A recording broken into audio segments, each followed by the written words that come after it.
This is the sound delay I'm getting.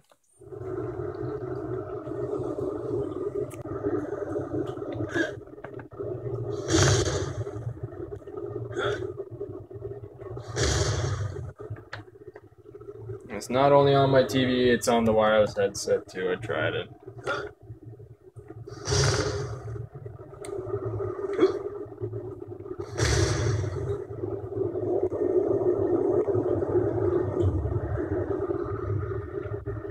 Might try rebuilding my database, see if that does it. Yeah, it's there.